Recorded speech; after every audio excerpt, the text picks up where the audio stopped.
نحمده ونصلي ونسلم على رسوله الكريم اما بعد فاعوذ بالله من الشيطان الرجيم بسم الله الرحمن الرحيم ان الذين جاءوا بالافك عصبة منكم لا تحسبوه شرا لكم بل هو خير لكم لكل امرئ منهم ما اكتسب من الإثم والذي تولى كبره منهم له عذاب عظیم۔ بے شک جو لوگ بڑا بہتان لائے ہیں وہ تم ہی میں سے ایک جماعت ہے۔ تم اس بہتان کو اپنے لیے برا نہ سمجھو بلکہ وہ تمہارے لیے بہتر ہے۔ ان میں سے ہر شخص کے لیے وہ گناہ ہے جو اس نے کمایا، اور ان میں سے وہ شخص جس نے اس بہتان کا سب سے بڑا حصہ اٹھایا اس کے لیے بڑا عذاب ہے۔ یہ آیت اور اس کے بعد جو چند آیات آئیں گی ہماری ماں ام المؤمنین سیدہ عائشہ صدیقہ طیبہ طاہرہ رضی اللہ تعالیٰ عنہ کی شان میں اللہ رب العالمین نے نازل فرمائی کہ جس میں آپ کی عصمت اور عفت کی گواہی خود رب العالمین نے دی، اور آپ پر جن لوگوں نے تہمت لگائی تھی، منافقین جنہوں نے آپ کے اوپر بہت بڑی تہمت لگائی تھی،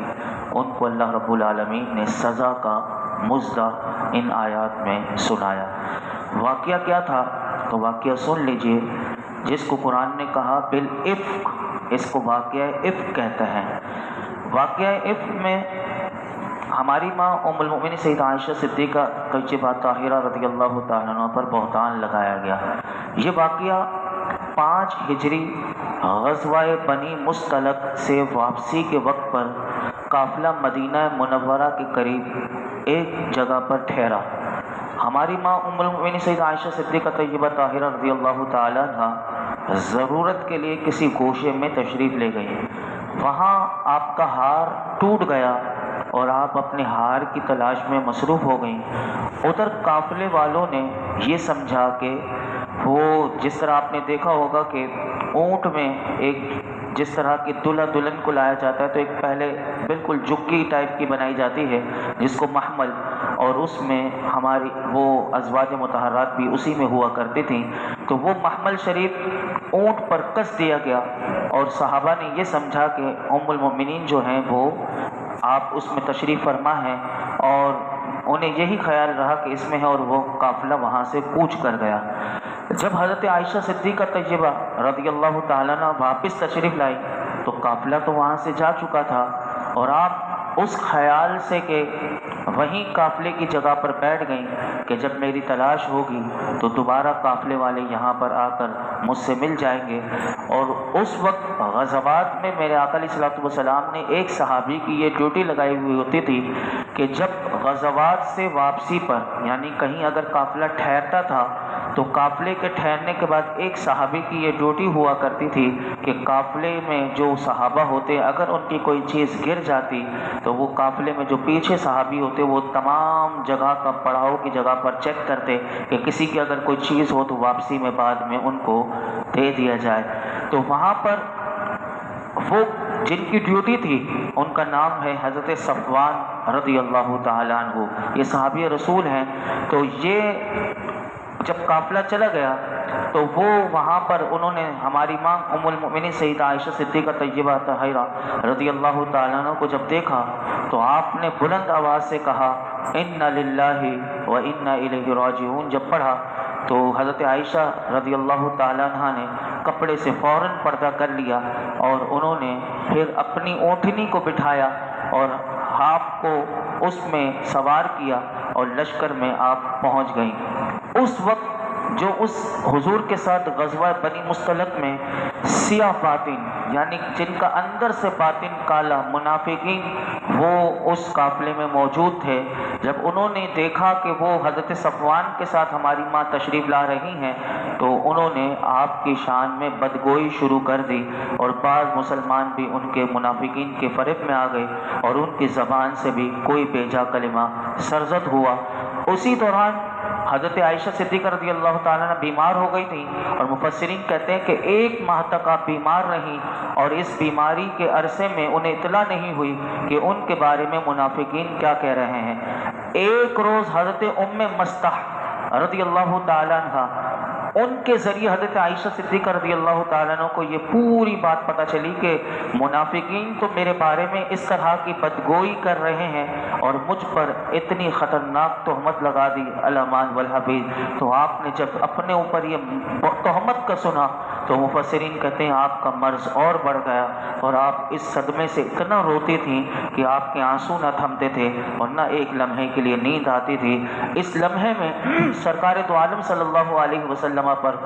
وحی نازل ہوئی اور یہاں سے جو آیتیں میں نے آپ کے سامنے پڑھی تو یہ آیتیں اللہ رب العالمین میں نازل کی اور حضرت عائشہ صدیقہ رضی اللہ تعالیٰ عنہ کی پاکی کے بارے میں یہ آیتیں اتری اور آپ کا شرف اور مرتبہ اللہ رب العالمین نے اتنا بڑھایا کہ قرآن کریم کی بہت سی آیات آپ کی طہارت اور آپ کی فضیلت پر اللہ رب العالمین نے نازل فرمائی۔ اور اس دوران کیونکہ یہ جو وقت تھا پورا تقریباً کم و بیش 1 مہینہ یا 1.5 مہینے کا وقفہ تھا، اس دوران بہت سی باتیں کئی لوگوں نے اپنی اپنی کتابوں میں لکھی اور بہت خطرناک باتیں لکھی ہیں، اللہ ایسے لوگوں سے محفوظ فرمائے۔ لیکن مفسرین کہتے ہیں اس دوران سید المرسلین صلی اللہ علیہ وسلم نے ہماری ماں کے لیے برسر ممبر خیر کے کلمات ارشاد فرمائے اور حضور نے یہ فرمایا تھا کہ میں اپنے اہل کے متعلق سوائے خیر کے کچھ نہیں جانتا۔ یعنی آپ نے حضور نے اتنے جملے میں سب کو بتا دیا۔ اگر آپ دیکھیں تو خلفائے راشدین انہوں نے سب نے اپنے اپنے طور پر کیا کہا؟ مفسرین کہتے ہیں کہ حضرت عمر رضی اللہ تعالیٰ عنہ نے فرمایا کہ منافقین یقینی طور پر جھوٹے ہیں اور ام المؤمنین جو ہیں وہ یقینی طور پر پاک ہیں۔ اللہ تعالیٰ نے اب دیکھیے کیسے صحابہ حضور کی اہل کا دفاع کیا کرتے تھے اور یہی قرآن آگے ادب ہمیں سکھائے گا۔ آگے کی آیات میں آپ کو بتاؤں گا کہ یہ تو ہماری ماں ہے، لیکن اگر ایسی کوئی پاک دامن عورت آج بھی ہمارے معاشرے میں اگر کسی پر تہمت لگ جائے تو اس کا طریقہ اور اس کا ادب کیا ہے وہ قرآن ہمیں اگلی آیات میں بتائے گا۔ لیکن میں آپ کے سامنے رکھنا چاہتا ہوں کہ حضرت عمر فاروق رضی اللہ تعالیٰ عنہ فرماتے ہیں پہلے تو کہا کہ منافقین یقینی طور پر جھوٹے ہیں اور ہماری ماں جو ہیں وہ یقینی طور پر پاک ہیں۔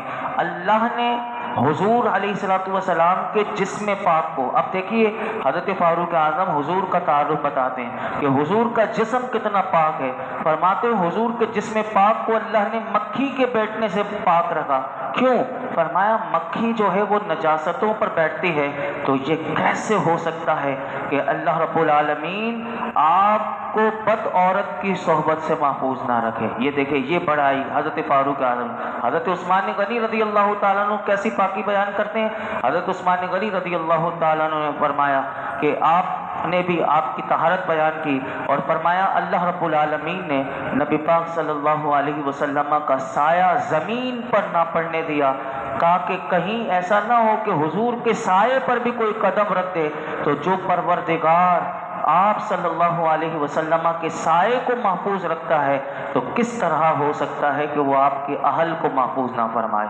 اللہ اکبر۔ حضرت علی دیکھیے کس طرح بیان کرتے ہیں۔ حضرت علی المرتضی رضی اللہ تعالیٰ عنہ نے فرمایا کہ ایک جوں کا خون لگنے سے پروردگار عالم نے نبی پاک صلی اللہ علیہ وسلم کو نالین اتار دینے کا حکم دیا، تو جو پروردگار رب العالمین آپ صلی اللہ علیہ وسلم کی نالین شریف کی اتنی سی آلودگی کہ جوں کا ایک خون لگ جائے تو فرمایا وہ اس کو گوارا نہیں کرتا، تو یہ کیسے ہو سکتا ہے کہ وہ آپ کے اہل کی آلودگی کو گوارا کرے؟ اللہ اکبر۔ اسی طرح بہت سے صحابہ صحابیات انہوں نے قسمیں کھائیں اور یہ آیت نازل ہونے سے پہلے کہ انہوں نے سب نے کہا کہ ہماری ماں پاک ہیں اور ان کے خلاف جنہوں نے تہمت لگائی ہے وہ جھوٹے ہیں، اور پہلے ہی ان سب نے اپنے دل ان کے سب کے مطمئن تھے۔ آیت کے نزول نے ہماری ماں کی عزت و شرافت کو اور زیادہ کر دیا، اور بدگوئیوں کی بدگوئی اللہ اور اس کے حبیب اور صحابہ کرام کے نزدیک باطل ہے اور بدگوئی کرنے والوں کے لیے سخت ترین مصیبت ہے۔ یہاں پر اسی آیت میں اللہ نے یہ بھی بات فرمائی کہ اے بہتان سے بچنے والوں، تم اس بہتان کو اپنے لیے برا نہ سمجھو، بلکہ بہتان سے بچنا تمہارے لیے بہتر ہے کہ اللہ تعالیٰ تمہیں اس پر جزا دے گا۔ اور ام المؤمنین حضرت عائشہ صدیقہ رضی اللہ تعالیٰ عنہ کی شان اور ان کی برات ظاہر فرمائے گا۔ چنانچہ اس برات کے لیے اللہ نے 18 آیتیں نازل کر دی کہ حضرت عائشہ پاک صاف ہیں، اور اسی آیت میں اللہ نے یہ بھی فرمایا کہ ان بہتان لگانے والوں میں سے ہر شخص کے لیے اس کے عمل کے مطابق گناہ ہے، کہ کسی نے طوفان اٹھایا، کسی نے بہتان اٹھانے والے کی زبانی موافقت کی، کوئی ہنس دیا، کسی نے خاموشی کے ساتھ سن لیا، الغرض جس نے جو کیا اس کا بدلہ پائے گا۔ کیا پتہ چلا کہ کسی پر تہمت لگے، اگر نہیں پتہ تو جو ہنسنے والے ہیں، جو زبانی موافقت کرنے والے ہیں، کوئی بہتان میں اسی طرح بولنے والے ہیں، کوئی اس سے زیادہ بڑھا چڑھا کر بولنے والے ہیں، کوئی خاموشی سے سن لے۔ اللہ فرماتا ہے کہ جس نے جیسا کیا ہے، جس طریقے سے عمل اپنا دکھایا ہے تو اس کا وہ بدلہ پائے گا۔ اور فرمایا ان بہتان لگانے والوں میں سے وہ شخص کہ جس نے اس بہتان کا سب سے بڑا حصہ اٹھایا، اپنے دل سے یہ طوفان گھڑا، یعنی جس نے یہ پورا پروپیگنڈا بنایا، یہ پورا جھوٹ کا پلندہ بنا کر ہماری ماں کو جس نے بدنام کیا، اللہ تعالیٰ فرماتا ہے اس کو مشہور کرتا پھرا، اور اس کے لیے تو آخرت میں بڑا عذاب ہے۔ وہ کون شخص تھا؟ وہ منافقوں کا سردار عبداللہ بن ابی ابن سلول تھا، کہ جس نے یہ پورا واقعہ گھڑا تھا، اور اس نے یہ واقعہ اس طرح کر کے اور منافقین کو بھی اپنے ساتھ اور مسلمانوں کو بھی ملایا تھا۔ فرمایا اس کے لیے آخرت میں بڑا عذاب ہے۔ آگے ارشاد فرمایا لولا اذ سمعتموه ظن المؤمنون والمؤمنات بانفسهم خیرا وقالوا هذا افک مبین۔ ایسا کیوں نہ ہوا کہ جب تم نے یہ بہتان سنا تو مسلمان مرد اور مسلمان عورتیں اپنے نیک لوگوں پر نیک گمان کرتے اور کہتے کہ یہ کھلا بہتان ہے۔ اب دیکھیے اللہ تعالیٰ نے مسلمانوں کو ادب سکھایا۔ اب اس آیت میں ادب کیسا سکھایا؟ فرمایا ایسا کیوں نہ ہوا کہ جب تم نے یہ بہتان سنا، یعنی یہ بہتان اس منافق نے لگایا، تو مسلمان مرد اور مسلمان عورتیں اپنے نیک لوگوں پر نیک گمان کرتے۔ جیسے معاشرے میں بھی اگر کسی پر نیک ہے، اگر کوئی بہتان لگ جائے تو اللہ ادب سکھا رہا ہے۔ فرمایا کہ تم مسلمان مرد اور مسلمان عورتیں اپنے نیک لوگوں پر نیک گمان کرتے، کیونکہ مسلمانوں کو یہی حکم ہے کہ وہ مسلمانوں کے ساتھ نیک گمان کرے، بدگمانی ممنوع ہے۔ نیز لوگ سن کر کہتے کہ یہ کھلا بہتان ہے، بالکل جھوٹ ہے اور بے حقیقت ہے۔ یعنی اللہ تعالیٰ نے یہ فرمایا کہ جب تمہیں پتہ ہے کہ کوئی نیک ہے تو تمہارا کام یہ تھا کہ تم یہ کہتے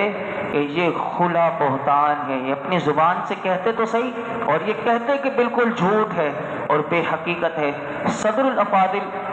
مفتی نعیم الدین مراد آبادی رحمۃ اللہ علیہ فرماتے ہیں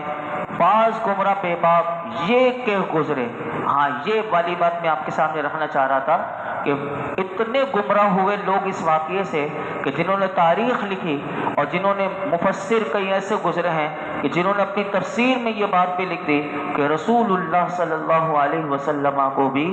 معاذ اللہ اس معاملے میں بدگمانی ہو گئی تھی۔ اللہ اکبر۔ انہوں نے اپنی کتابوں میں یہ لکھا، مفتی نعیم الدین مراد آبادی رحمۃ اللہ علیہ کہتے ہیں ایسے اتنے بڑے، کہتے ہیں یہ وہ لوگ ہیں مفتری کذاب، یعنی جھوٹا بہتان لگانے والے، اور یہ شان رسالت میں ایسا کلمہ کہتے ہیں کہ جو کسی مومن کے حق میں بھی لائق نہیں۔ اور اللہ تعالیٰ مومنین سے فرماتا ہے تم نے نیک گمان کیوں نہ کیا؟ تو کیسے ممکن تھا کہ رسول اللہ صلی اللہ علیہ وسلم اپنے اہل کے بارے میں بدگمانی کرتے؟ اور حضور کی نسبت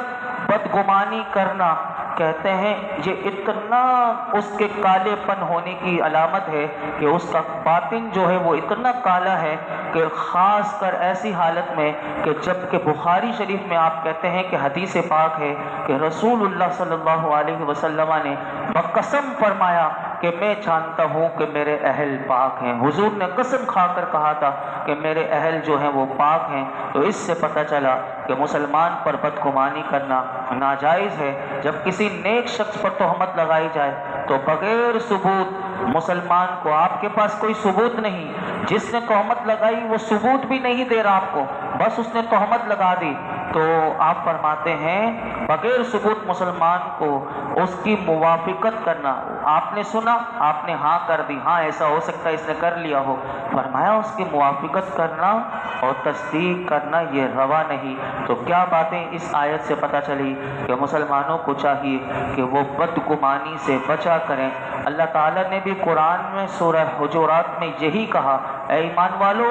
بہت سے گمان جو ہیں، بہت زیادہ گمان کرنے سے بچو، یعنی یہ دماغ جو ہے اس کو سوچ میں اتنا گمان نہ ڈالو۔ فرمایا کہ کوئی گمان گناہ بھی ہو جاتا ہے، بدگمانی کی طرف تو جاؤ نہیں۔ اور رسول اللہ صلی اللہ علیہ وسلم کی تو اتنی احادیث مبارکہ ہیں کہ 2-3 میں عرض کر کے اپنا وقت میرا مکمل ہو گیا کہ حدیث پاک سن لیجئے۔ ہماری ماں ام المؤمنین سیدہ عائشہ صدیقہ طیبہ طاہرہ رضی اللہ تعالیٰ عنہ سے روایت ہے کہ رسول اللہ صلی اللہ علیہ وسلم نے ارشاد فرمایا کہ جس نے اپنے بھائی سے بدگمانی کی، بے شک اس نے اپنے رب سے بدگمانی کی، کیونکہ اللہ تعالیٰ فرماتا ہے اجتنبوا کثیرا من الظن، بہت زیادہ گمان کرنے سے بچو۔ کیا بات پتہ چلی کہ بدگمانی سے بچو، کہ جو نہیں بچے گا گویا وہ اللہ سے بدگمانی کی۔ اور اسی طرح حضرت ابو ہریرہ رضی اللہ تعالیٰ عنہ سے روایت ہے کہ رسول اللہ صلی اللہ علیہ وسلم نے ارشاد فرمایا بدگمانی سے بچو، کیونکہ بدگمانی سب سے جھوٹی بات ہے۔ اور اسی طرح ایک اور حدیث پاک میں حضرت ابو ہریرہ رضی اللہ تعالیٰ عنہ روایت کرتے ہیں کہ اللہ کے محبوب علیہ الصلوۃ والسلام نے ارشاد فرمایا حسن ظن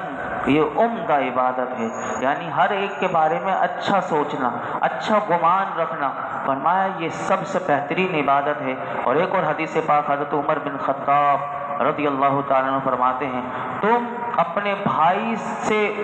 بھائی کے منہ سے نکلنے والی کسی بات کا اچھا محمل پاتے ہو تو اس کے بارے میں بدگمانی نہ کرو، یعنی اگر اس کے منہ سے نکلنے والی کوئی بات کا تم اچھا پہلو لے سکتے ہو تو تم اچھا پہلو لے لو اور بدگمانی نہ کرو، اور یہ اپنے اس بدگمانی کے گناہ سے اپنے آپ کو بچاؤ۔ اللہ کی بارگاہ میں ہم دعا کرتے ہیں اللہ رب العالمین ہمیں بدگمانی سے بچنے اور اپنے مسلمان بھائیوں کے ساتھ ہمیشہ اللہ ہمیں اچھا گمان رکھنے کی توفیق عطا فرمائے۔ یہ بہت زبردست آیات ہیں، آگے کی آیات میں بھی اللہ تعالیٰ بہت سے آداب ہمیں سکھائے گا کہ معاشرے میں رہنا ہے تو کیسا رہنا ہے۔ آج کا ادب یہ بتا دیا کہ کبھی کسی نیک مسلمان کے بارے میں تہمت سن لو تو فوراً موافقت کرنا شروع نہ کر دو، فوراً اس کے بارے میں تم بدگمان نہ ہو جاؤ، اس کے خلاف تم بھی اپنے گمان ہزاروں سوچے اپنے دماغ میں نہ لے کر آ جاؤ، بلکہ تم اس کی تحقیق تمہیں پتہ ہو تو جب تم موافقت کرو، ورنہ تم کہہ دو کہ یہ خلا بہتان ہے اور جھوٹ ہے اور بے حقیقت ہے۔ اللہ رب العالمین ان حقیقتوں کو سمجھنے کی ہمیں توفیق عطا فرمائے۔ الحمدللہ رب العالمین والصلاة والسلام على سید الانبیاء والمرسلین وعلى آلہ واصحابہ اجمعین۔ اللہ پاک جو کچھ ہم نے سنایا اپنی بارگاہ میں قبول فرما، اور رب کریم قرآن حکیم کا فیضان عطا کر دے، قرآن حکیم کا قدردان بنا دے، قرآن حکیم کا نور عطا کر دے، نمازوں میں خشوع و خضوع دے دے، ہماری نمازوں کو قبول فرما لے اللہ، نمازوں کی روح عطا کر دے، عبادتوں کی روح عطا کر دے، سجدوں کی لذتیں عطا کر دے۔ اے اللہ خالصتاً اخلاص کے ساتھ جیسی نماز پڑھنے کا حق ہے اللہ ہمیں ایسی نماز پڑھنے والا بنا دے۔ مولا کریم دنیا کی محبت، دنیا میں ہر وقت نماز میں بھی ہمارے خیالات دنیا میں گم ہوں، اللہ ایسی نماز سے ہمیں محفوظ فرما، اور صحیح نماز مولا کریم جس طرح پڑھنے کا حق ہے اس کو ادا کرنے کی توفیق عطا فرما۔ یا رب العالمین ہمارے گناہوں کو معاف فرما، ہماری خطائیں معاف فرما، ہمارے لیے سمجھنا سمجھانا آسان کر دے، عمل کرنا آسان کر دے، ہم سب کو با عمل، با اخلاق، با حیا، با کردار بنا دے۔ آج تک جتنے دعائیں کی ہیں آئندہ کریں گے سب دعاؤں کو قبول فرما۔ وصلی اللہ تعالی علی خیر خلق محمد۔